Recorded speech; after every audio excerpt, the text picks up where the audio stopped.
Welcome food fans, picky eaters, the flavor curious, and everyone in between. Nothing makes good food better than good conversation, and your table is ready. Welcome back to another episode of the Food For ThoughtCast with your hosts, Melissa Reagan and Steven Gonzalez, but you can call them Chef. All right, let's get this episode started.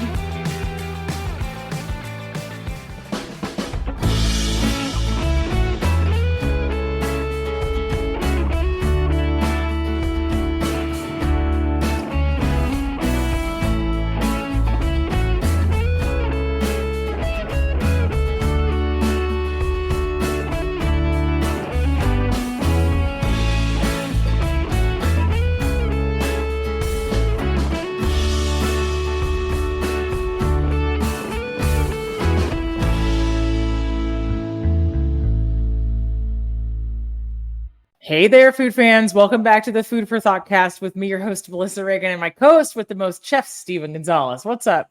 Hi, are we recording? Are we on? Yeah, we're on. Is this thing on? Is this thing on? Yes. What's up? Hi, how's it going? I just got home from work. I'm still in my work clothes, and yeah. Same. I changed out of my work clothes into my podcasting clothes for my other work that I love so well. Yeah, there you go. Yeah. I was going to do the same, and I was like, I don't want to keep you waiting, so here we are. All good. Oh, Steve, ever the gentleman and punctual. Right.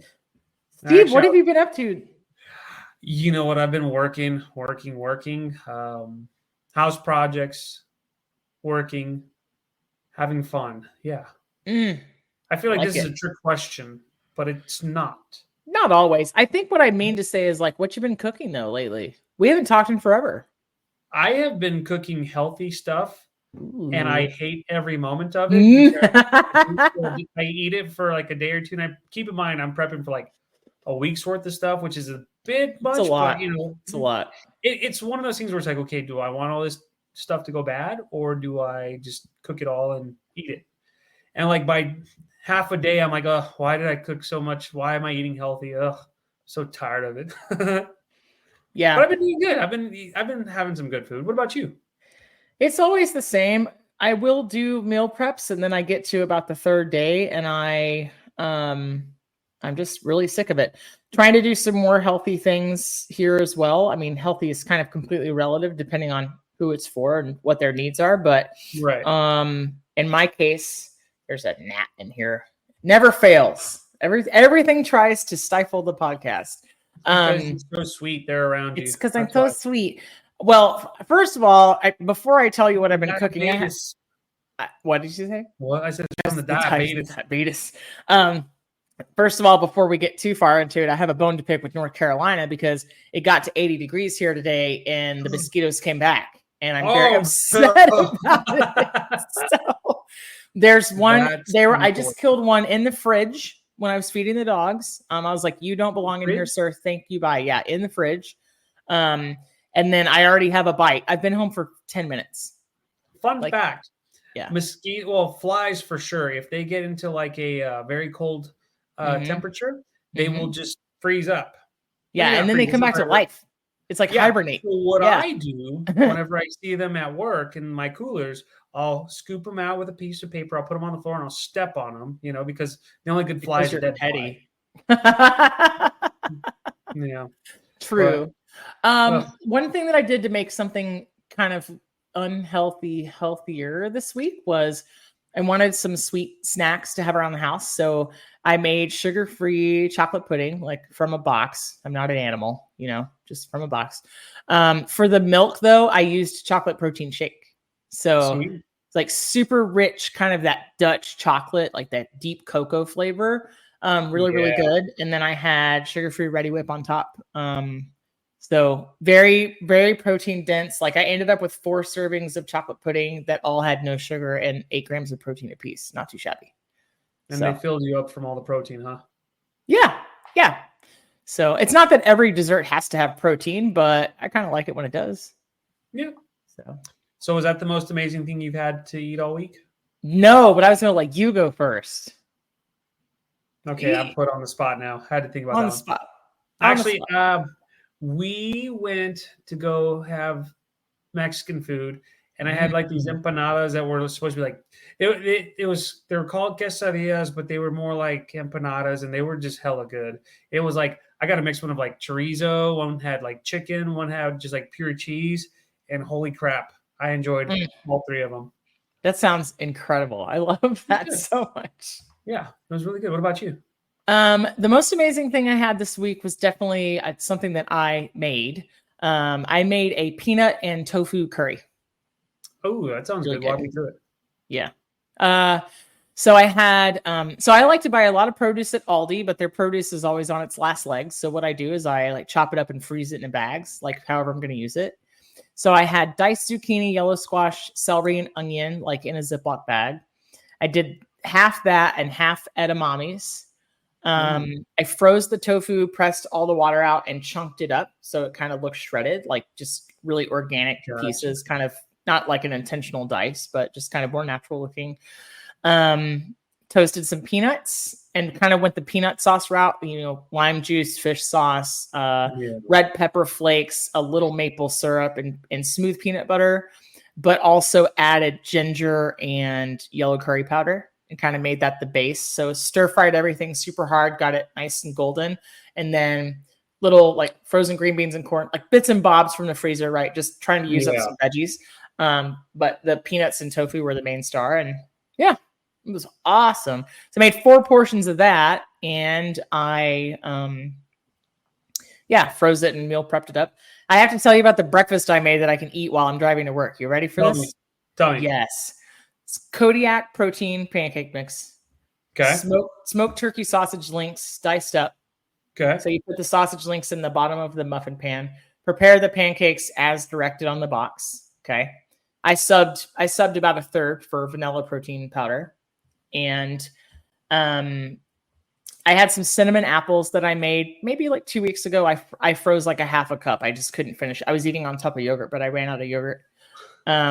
Put that into the batter. So kind of some McGriddle action happening there. Nice. And then I cut up string cheese. So I basically poured like this cinnamon apple pancake batter over chopped up string cheese and smoked sausage and baked it in muffin cups. So 30 seconds in the microwave, eat it on the road.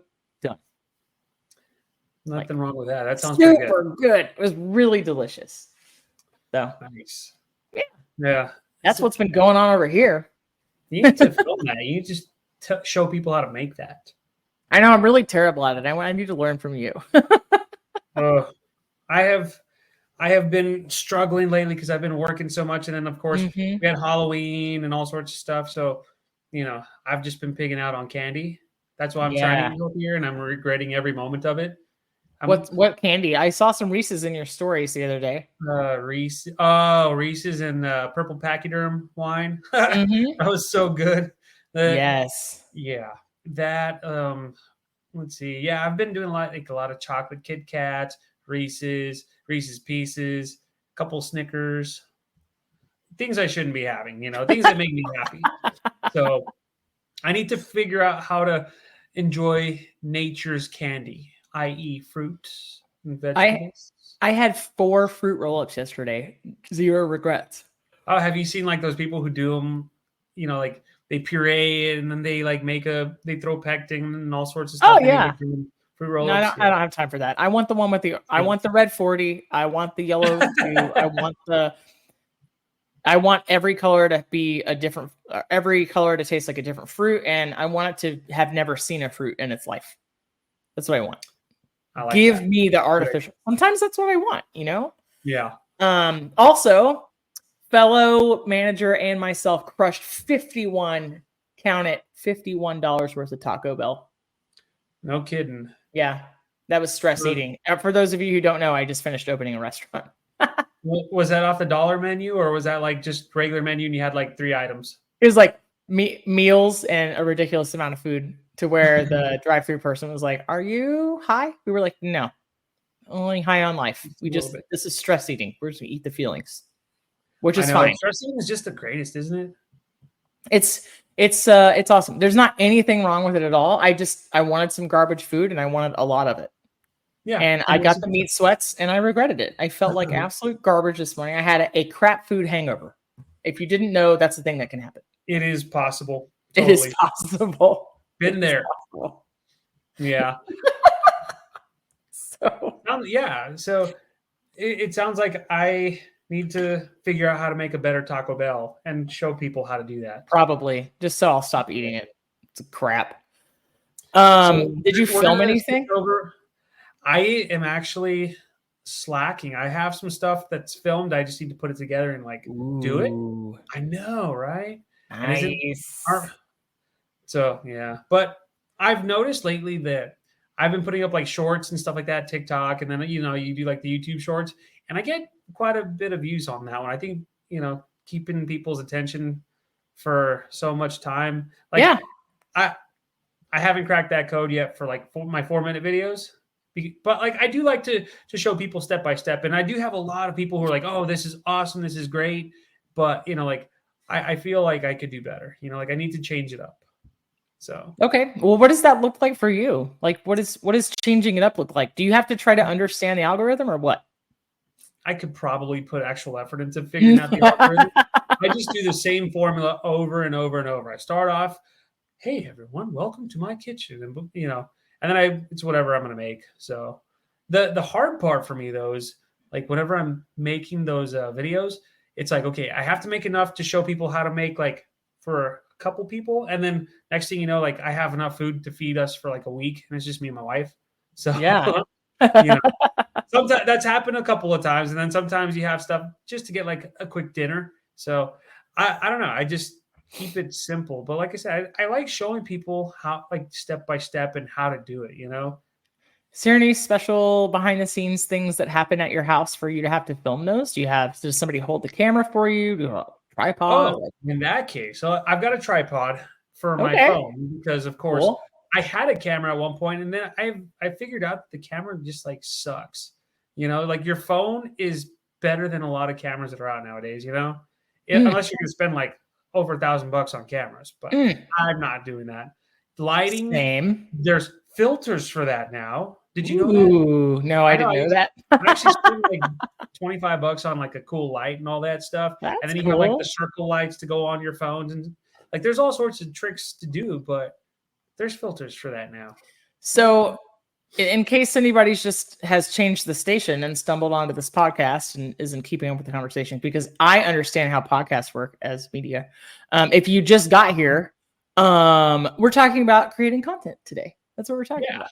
So Stephen has an extremely successful YouTube channel with a lot of followers that he had all on his own before we scooped him up for the Food for ThoughtCast. So now shameless plugs. Yeah, shameless plugs abounding. But yeah, I just want to understand more about creating content and how that works. There's people out there that are much more successful than myself, and that's great. I started doing it, like I said, just for fun. And I actually had a buddy of mine, the same guy who took all the pictures for my cookbook. He filmed, got great footage and different angles and all sorts of stuff. And it was professionally done. And I was like, I live 5 hours away from you. I can't do this. So we're just going to shoot for my phone call it a day. And I mean, like I said, I've got some really good videos out there where people are all about it. I have my lamb shake video, and that one has actually been the most successful one, probably because I love lamb shakes quite a bit. And it was funny because did you say lamb shank? Yeah. Okay. At first I thought you said lampshade, and I was just going to see where you're going with it, but I was really confused.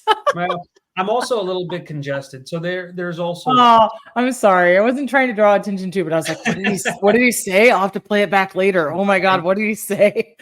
So when you make your lampshades, you want to have the brightest light possible. Oh my God. Well, no, so there's some things that are better than others. And there's there's a couple videos where I'm like, oh my God, this is gonna be so awesome. And the next thing you know, you get 20 views, and you're like, okay, come on. But it is what it is. Like I said, I just like to share ideas with people. And then I also like to try stuff that I see on the TikToks and the Instagrams and the MySpaces and the Facebooks and stuff. And we're giving our ages away here, right? on the LiveJournal and the Zanga. You ever seen the MySpace? Yeah. How do you do? So you like to try out other things that you've seen, like maybe your riff on somebody else's stuff, right? Yeah, sometimes. But if that's not the case, how do you decide what to film? A lot of the times it's what am I craving? What am I in the mood to eat? And then if it's something that I've made, it's back to the drawing board because I do have quite a few videos out. So you have a lot, yeah. I know. I'm going on, I think, year 3 of doing this. Wow. I'm not getting paid for it yet. I'm trying. I'm getting close. But honestly, it's just whatever I'm in the mood to make. You know, like if I'm craving like a really good burger, I've probably made burgers, but it's like, okay, how can we change this up and do like, you know, a smashed burger or a stuffed burger or I don't know, a patty melt. You know, there's all sorts of things. Sounds so good. And I mean, even like, for example, poppers. I love jalapeno poppers. So it's like, how do we incorporate this into like a jalapeno popper stuffing? I've done like a poblano popper or a Texas size popper, if you will. You know, like all sorts of stuff, even s'mores. You know, like how do you kind of put your twist and change stuff up from just like a normal, you know, recipe? You know? Can we talk about the possibility of a savory jalapeno popper s'more for just a second? I think we can. Okay. What's the chocolate component? Is it mole? It's mole. It's mole. It's mole. Is it mole? It's mole. It's mole. Yeah. I guess like, so for a, what would you do for your marshmallow though? That would be like your cream cheese with the... Why can't you make, can you make savory? Dear Google, Alexa, can you make savory marshmallows? Sorry. I mean, yell that. Well, she said she can't find a recipe right now. She's in the other room. She's busy, but right. I'm sure there's a recipe for that, and I'm sure someone's done a jalapeno popper s'more. Yeah. Because everything that I've thought of has been done. Like I remember when I was in restaurants and I did foie gras flan, I thought that was the most creative. It's never been done. No, it's been done many, many times. So I was like, well, crap. It's, you know, nothing new under the sun, as the good book says. I think that we like to riff on each other's ideas as chefs, and so when we talk about creating content, it's also it's not just virtual, right? It's menus as well. But I think just the two of us sitting here right now, like we thought of something that could potentially be a really amazing idea. You know, I don't see a reason why you were copywriting it. I don't see a reason. Well, it's hard, right? So for something that like a performance, you know, for a song to be officially copyrighted, it does need to be played in public. Like you can go through the financial process, or you can patent an invention, but it's interesting, right? You can't really copyright a plate, you know? You can't really copyright a menu item. You can buy the rights to a name, like Ore-Ida owns Tater Tot, you know? Mm-hmm. Man, Ore-Ida's going to come for us, and then they're going to shut the pod down. I'll get canceled.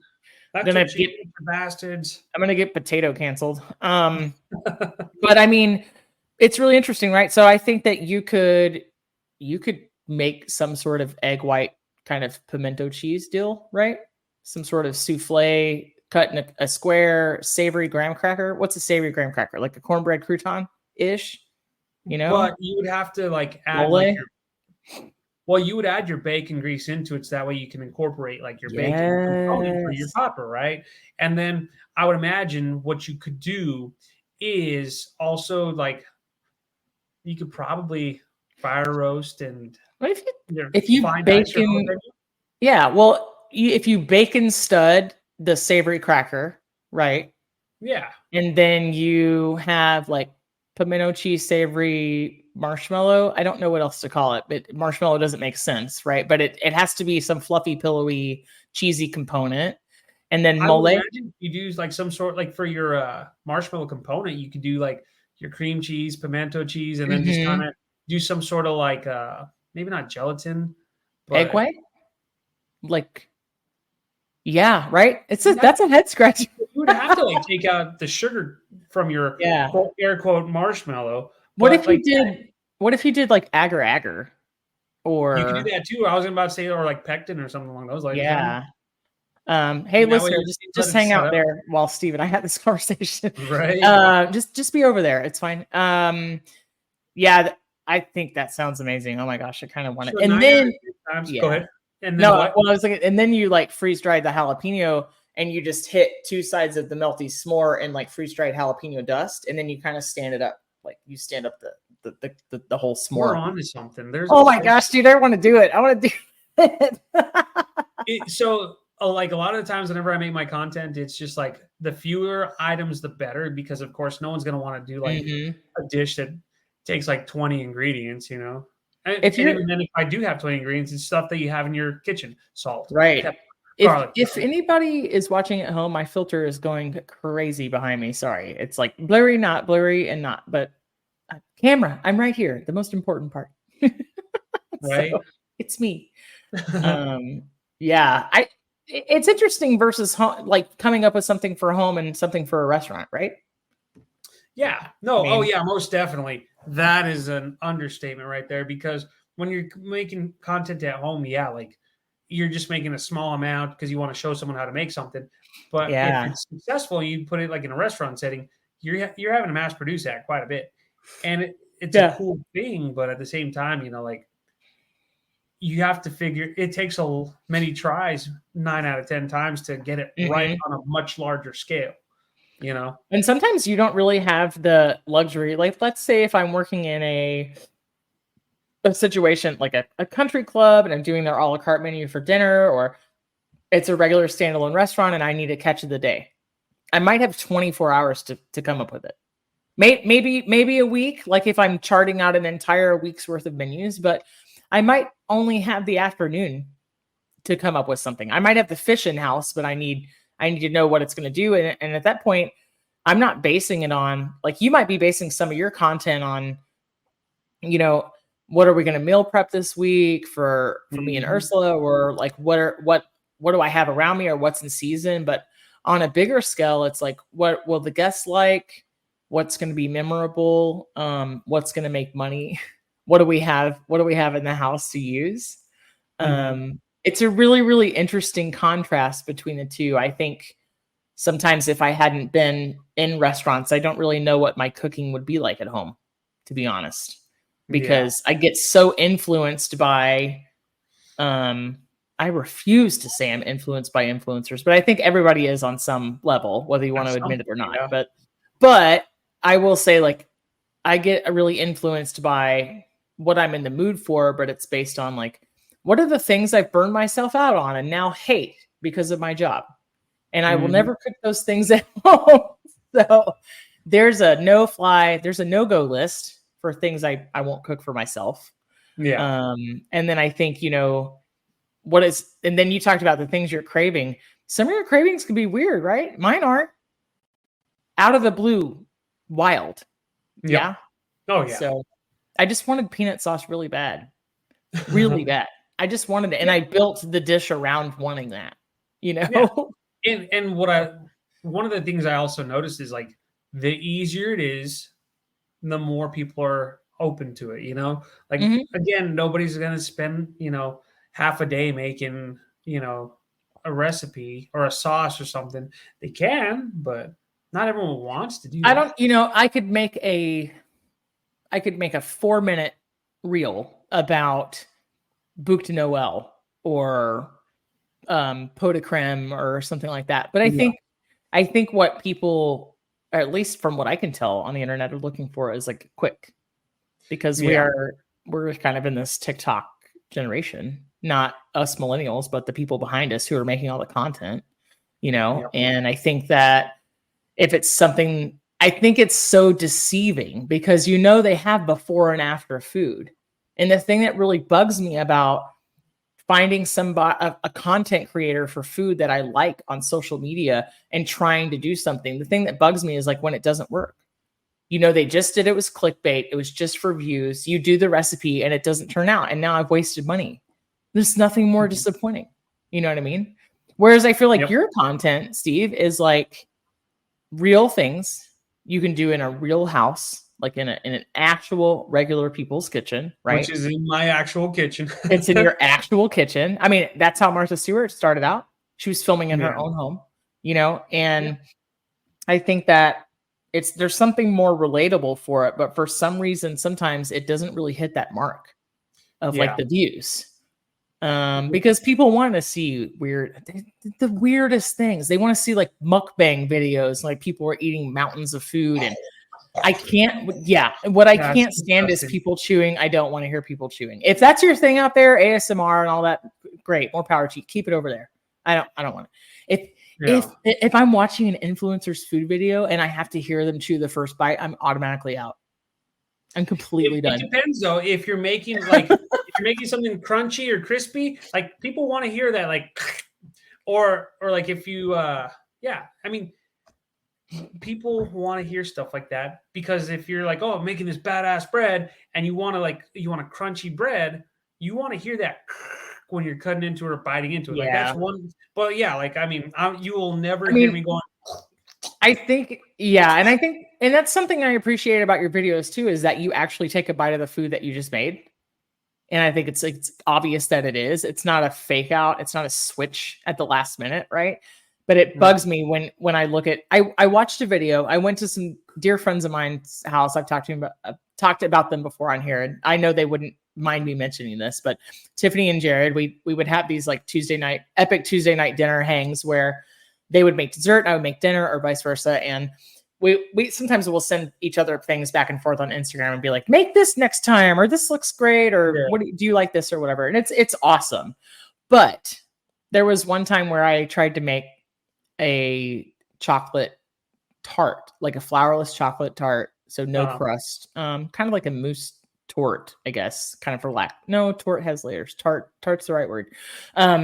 I digress. But anyway, you're supposed to steam an entire butternut squash and combine it with 400 grams of a dark chocolate, basically like almost baking grade, like a 60% and up, not baking, like for baking, but not baker's chocolate.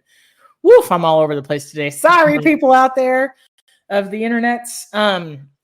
But you were supposed to be able to combine these things. So it was about 450 grams of chocolate, or almost a pound. And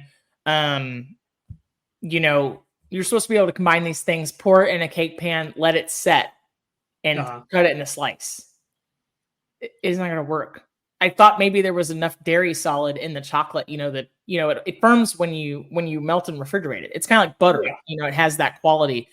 It didn't work, dude. I was scooping out with a spoon. Like I made pudding, and it was so irritating. I was like, guys, I think this will work. And I got there, and they were like, wah, wah, like it didn't work.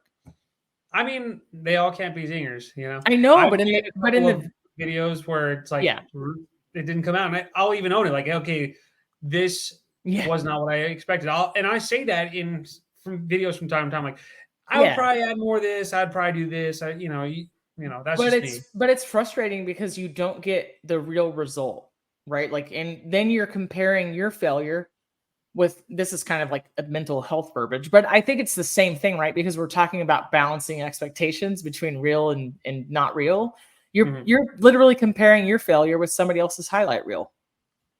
In no few words, right? Like the finished product they showed in that video was a wedge of like it probably had egg whites or gelatin in it or something like that. And it's not fair, like, because it's not real. Yeah. And then here I am over here with like, half gallon of pudding to eat at the end of the day, which I didn't hate it. I put granola and whipped cream on it, and I had pudding for breakfast, and it was a vegetable. It was awesome. But like, it also kind of ruined me for pudding for a while. I'm not going to lie. I was like, this is a lot of chocolate, and I like chocolate, but like, this is a lot, it's too much of a good thing. So I will say though, if you do put out content, just expect negativity to come out too, Of course. So do you have any favorite bad comment you've ever received? Let me see. The one that actually, it didn't upset me or nothing like that, but on my lamb shake video, a gentleman put, "Hey professor, don't you think it would be a good idea to put the ingredients like in so we know what we're doing?" And he was right. Like I intentionally left him out because I was like, buy my cookbook. This recipe's in my cookbook. Yeah. I actually just added like all the ingredients to it, And I forgot. I think someone else had responded later on, like, you didn't, why wouldn't you put in the ingredients? And I put, perhaps you didn't read the description of my video. I have the ingredients here. You clearly aren't paying attention, you know? And a friend, Honestly, go ahead. Sorry. I was gonna say, I do have a friend of mine who likes to heckle me from time to time. So one time he put, oh gosh, finally some food that's edible. And it took me a while. I was like, man, screw you. And then I realized, oh wait, no, I know exactly who this is. So, you know, every now, but like I said, like sometimes you get like some really good comments, like my mollejas one. Recently, someone put like, this is the best video for like mollejas that I have ever seen. Like, this is sweetbreads, right? All the other ones I see, like, they suck. They didn't put it like that, but they were like, this is the best one I've ever seen for sweetbreads. And like, that's a huge compliment. And again, that's just me doing something that I like, having fun. Nice. And, you know, I will say, like, on my Facebook page, on my chef page, I had someone send me some, he was like, dude, you're not a real chef. You're just a cook, blah, blah, blah. Like he was basically like, thanks for the laugh, loser, and this and that. And so I checked out his actual profile. I was like, okay, you're talking a big game. And I was like, well, you know, like, I went to culinary school. I've worked in restaurants for 10 years. You know, I have an idea of what I'm talking about. And he's like, yeah, you're a loser, blah, blah, blah. And I looked at his page and he like, there was pictures of his food. And by the time I was about to respond, well, like, if you're going to talk shit to someone, like, why don't you put food up that actually looks appetizing? He blocked me. So he was like, oh, what he was afraid I was going to call him out on that. But I thought of that way too late. But so, you know, like, every now and then I get heckled.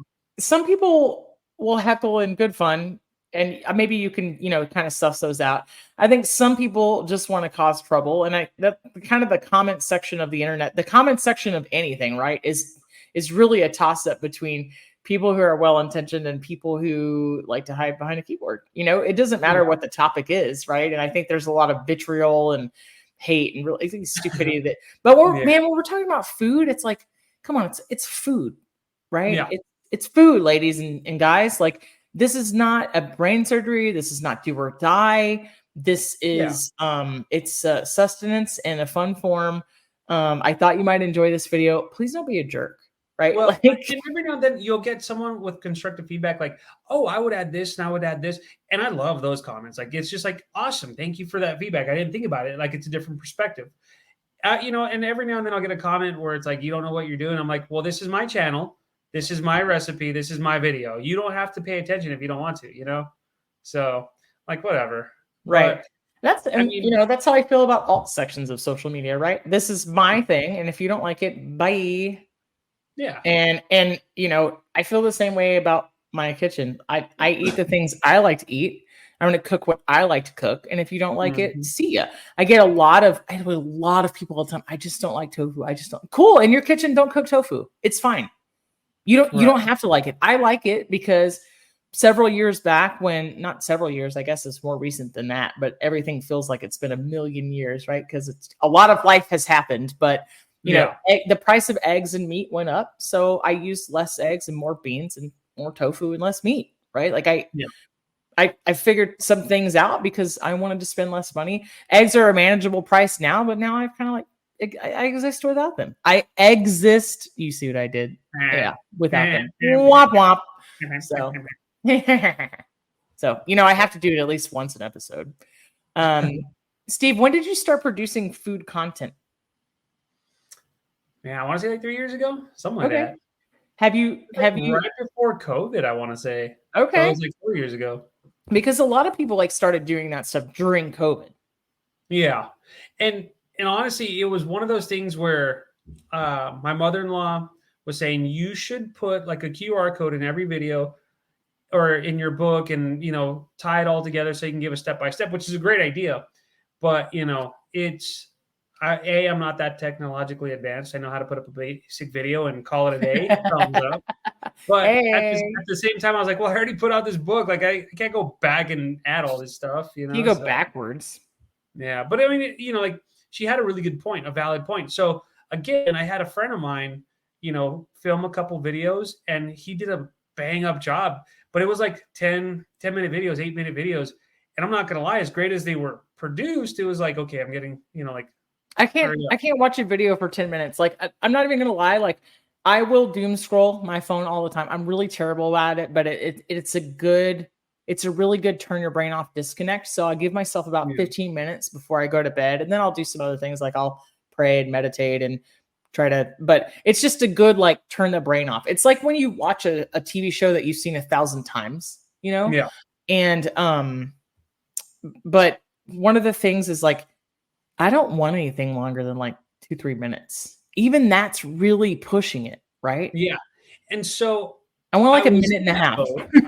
Yeah, I was in that boat for a bit, like where everything was like maybe 6 minutes, 5 minutes. And I started doing like the local news every Friday. And during COVID, my friend would tell me, you should send me like no more than 4 minutes, 3-4 minutes. Yeah. And so I just started following that kind of formula, and it just works, in my opinion, because it's like, okay, how do we get all this into like 3 to 4 minutes? And then done, you know? Yeah. And I just kind of stuck with that, you know? Well, our good friend, go ahead. Sorry. Like I said, I just like cooking. I like people seeing me cook, or I like to share that with people. Yeah. I mean, no, I think it's a great view into like kind of who you are and a great way to share your character, your personality. And it's just like anything else kind of in this virtual, like how we're connected in this way, right? It's a really neat way to share a piece of you, but it's low cost. You know what I mean? Like it's kind of people can indulge if they want. There's really no barrier to entry to that. It's something that can feel very vulnerable and personal, but like you also are not making these dishes for, you know, a service of 140 and you sell 2, right? Yeah. Like it stings just a little bit less. Like the content's just as much for you, I think. Is that fair to say? Than like it is for the folks out there. Oh, yeah. You know? Yeah, I mean, and so I mean, you know what I'm talking about. Like you create stuff. So yeah, even though you don't think you're making content, like you're still making content, you know? Yeah. And you share it with people like on Facebook or Instagram. Yeah. And so like people want to know, like, well, that's pretty badass. How'd you make that? Mm-hmm. You know, like I'm sure you've asked that many times, right? We're creating content right now. You know what I mean? And people ask me, how do you decide what you're going to talk about? And I'm like, very honest. I go like, hey, sometimes it's like 5 minutes before we get started because Steve and I both have a day job. Like we haven't paid for this. You know? Like, yeah, you're right. It's like, what do we talk about? You know, so it's tough, but at the same time, we aim low and score high. Does that make sense? Right.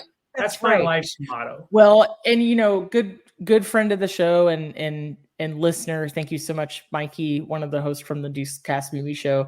You know, Deucecast, shout out. He has this, I won't say rant, but he does recognize that today's generation has a shorter attention span, and kind of, I think it could be attributed to like the style of social media that they consume, right? And the style and type of content that they like to consume.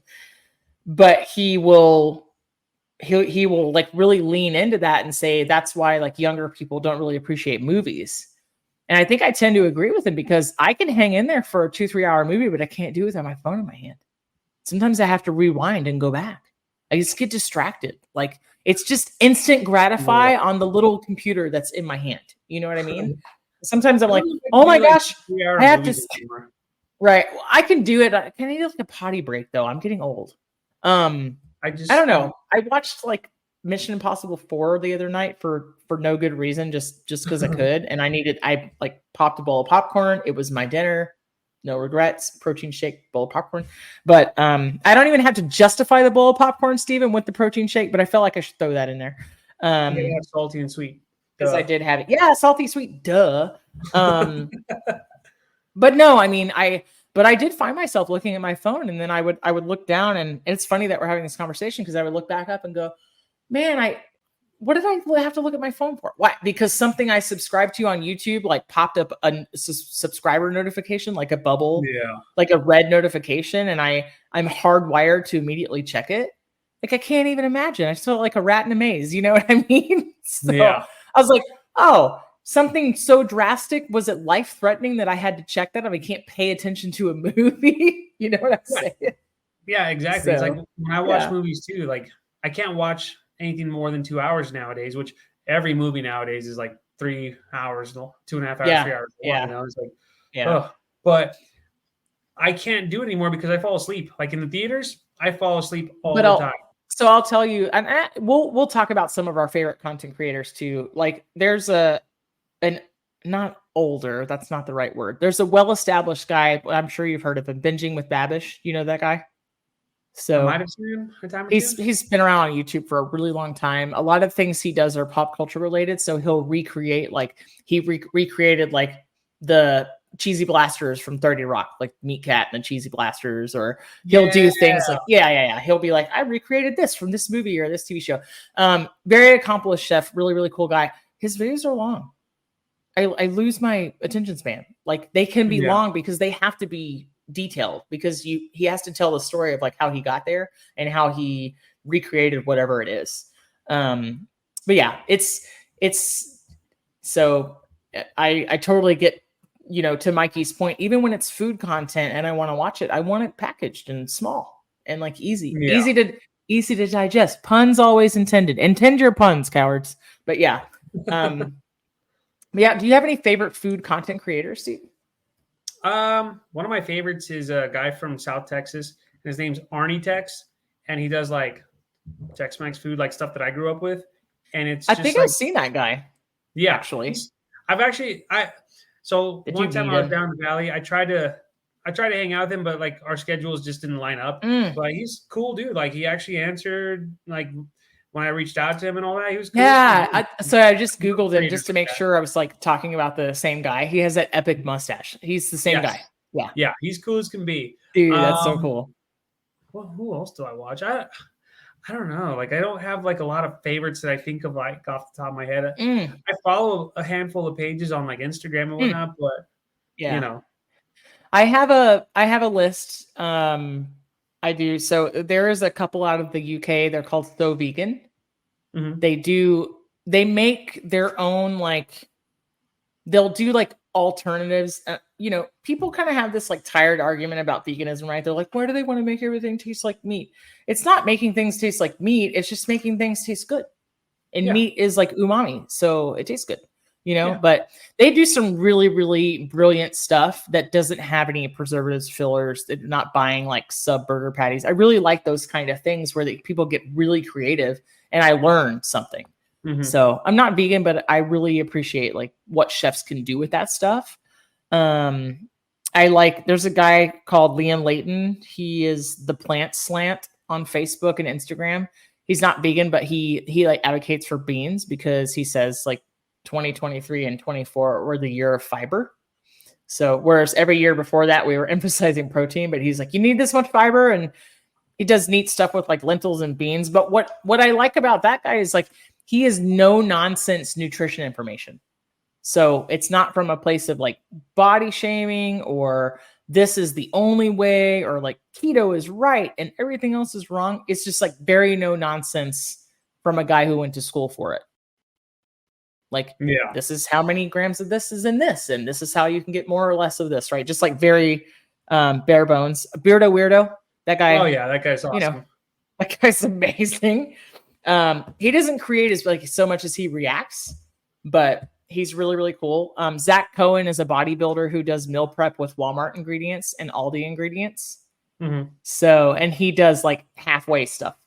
So he will take rice-a-roni and make it into stir fry, for instance, or he'll make like Kraft mac and cheese into something macro friendly, you know, for what his goals are. But like he shows people how to take convenience foods and make them into healthy meal preps, which I really appreciate for time and stuff. Cause food's expensive. Like it doesn't matter.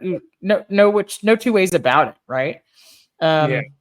Mississippi Kween, Kween. She does a lot of crock pot and casserole. I really like that content a lot because sometimes I want comfort food. Lilyloutay does, she's on Facebook. She has the thickest Southern accent I've ever heard. She has some really legit cooking skills and she cooks like down home, but it's all scratch. I love that stuff. And I love like a one pot dinner too. And then we can't forget our friend of the show, Chef Hawks. His YouTube station is like hidden. Every time I turn around, there's a new video on there. So, And he makes some amazing content, and he shows people things. Like the most recent one I watched was he just showed people how to clean a deep fryer. Like you and I, we've been doing that for so long. That's just a native knowledge to us. Like it's just kind of built in. Like, show me a deep fryer, I'll show you how to filter it, and I'll show you how to clean it. But like, it's important. We learned that from somebody one time, right? Dude, if I was 20 years old again, which I don't think the world could handle it, they wouldn't be ready for it. But if I was 20 years old again and could watch a YouTube video about how to clean a flat top, I would. Yeah, totally. I totally would. That would be an amazing resource for me to have. So the fact that the generation behind us has all that knowledge, it's really, really neat. So yeah. Well, but yeah, I like the content creators I can learn from, and also that the stuff looks like it tastes amazing. Yeah, so exactly. Yeah.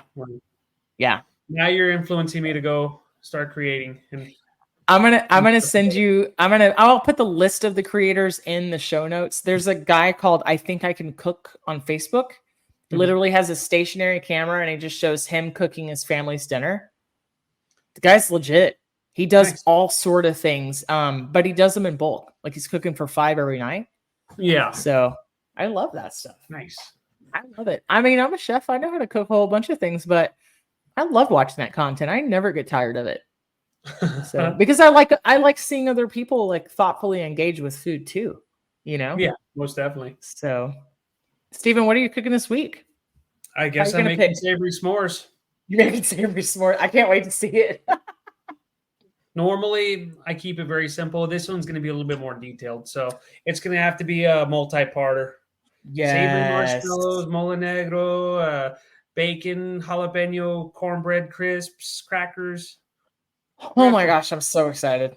Yeah. I just got 3 videos. You just got 3, but that's content right there. Everything is content. Hashtag. Everything is content.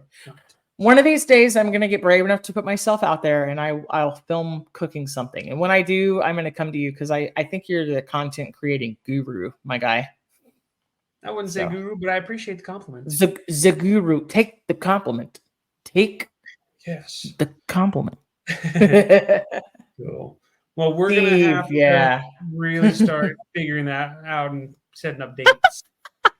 Well, I get people all the time, too, that are like, when are you going to film cooking? I'm like, it's a podcast. It's not a cooking show. I don't have time for that. I have a full-time job. I have a full-time job. The best you're going to get out of me is me sharing something Steve already filmed and being his best hype man. So there we are. You know what? We'll have to do that. One episode, we're just going to have to, I'll be in my kitchen cooking, and you and I will just be podcasting / cooking. Okay. Bet, as the kids say. Ugh. As the kids say. I'm almost too old to say it, but bet we will do that. We will film something in tandem from my house and yours. It's a deal, buddy. It's a date. We have new content. See, we're always coming up with content. New content happening all the time. Hey, Steve, I've had a great time, but we got to go. I'm getting tired and hungry, so yes, it's time to eat. Same. Bye. That's a wrap for today. Until the next episode of the Food for ThoughtCast, make good food, eat good food, share it, and be kind to one another. Thanks so much for listening today. You are part of what makes us special, and we are so glad you joined us. Don't forget to rate, subscribe, and leave a review. Just like food, delicious podcasts are better when you share them with others. Come back for seconds wherever podcasts are served, and we'll catch you in the next episode of the Food for ThoughtCast.